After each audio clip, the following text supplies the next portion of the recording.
Assalamualaikum warahmatullahi ta'ala wabarakatuh. Pemirsa, pencinta hikmah hati yang dimuliakan Allah, kali ini saya akan sampaikan tentang terbelenggunya setan.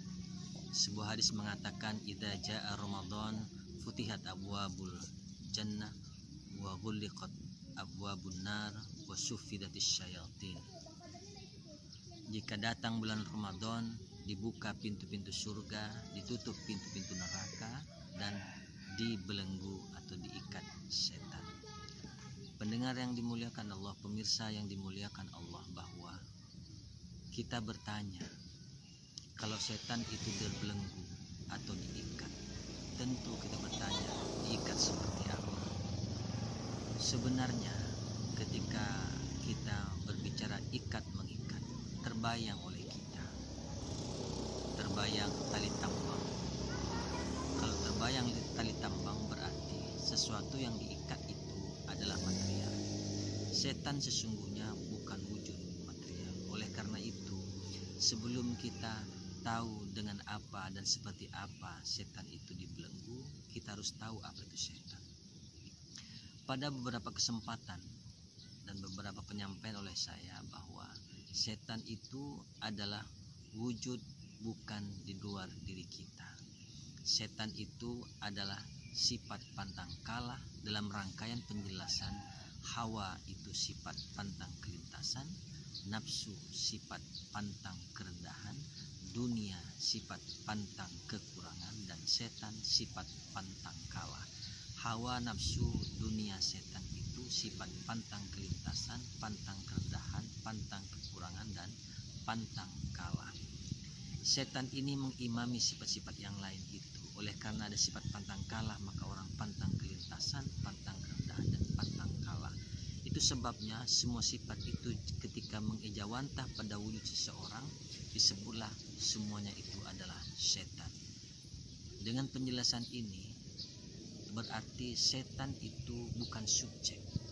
Karena kita sering membayangkan ketika kita menyebut setan, maka terbayanglah oleh kita rupa buruk, mendengar dari cerita-cerita, dan juga mungkin kita terpengaruh oleh tontonan di sinetron-sinetron.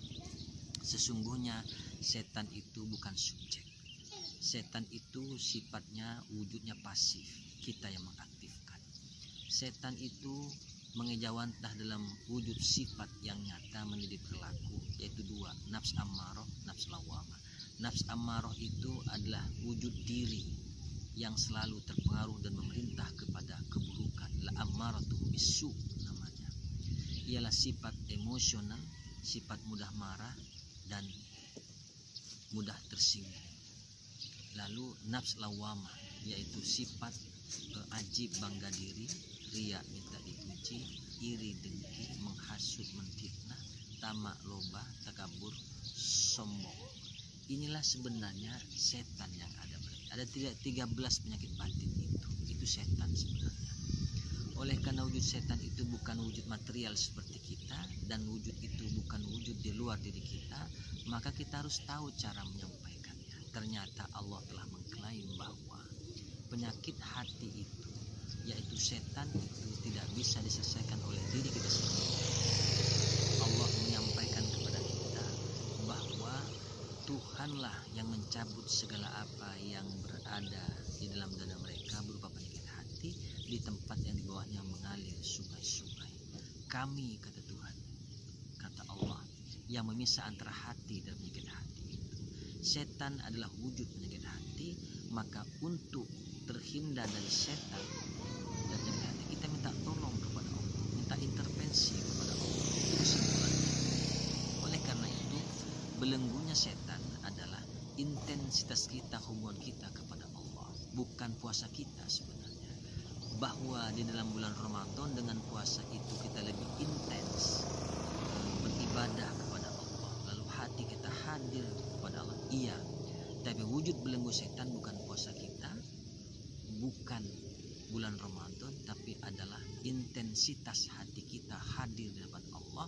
Baru Allah mulai mengintervensi ke hati ini, kemudian terbelenggulah sifat-sifat itu, dalam arti kita terkendali, kita ditolong oleh Allah, maka kita dapat mengendalikan diri. masuk kemudian makna puasa atau saum, yaitu mukmin mempuasakan hawa nafsu dunia setan itu, yaitu mukmin dapat menahan dirinya untuk tidak bertindak dan berkata atau tidak berperilaku dengan mereferensi hawa nafsu atau setan. Di sini urgensi hubungan antara puasa dengan terbelenggunya setan, yaitu setan dilemahkan oleh kita, dikuatkan oleh Allah dengan riyadhah, tidak makan tidak minum ini, lalu hati kita intensitas datang kepada Allah, kita pun terintervensi, ditolong oleh Allah, kuatlah kita, dapatlah kita mengendalikan diri. Sementara demikian dulu tentang bahwa setan terbelenggu bukan oleh tali tambang, bukan oleh lapar kita, bukan oleh bulan Ramadan ini, tapi oleh intensitas kita, hubungan kita kepada Allah di bulan Ramadan ini. Kemudian kita dapat intervensi atau pertolongan hati kita daripada Allah Subhanahu wa taala. Wassalamualaikum warahmatullahi taala wabarakatuh.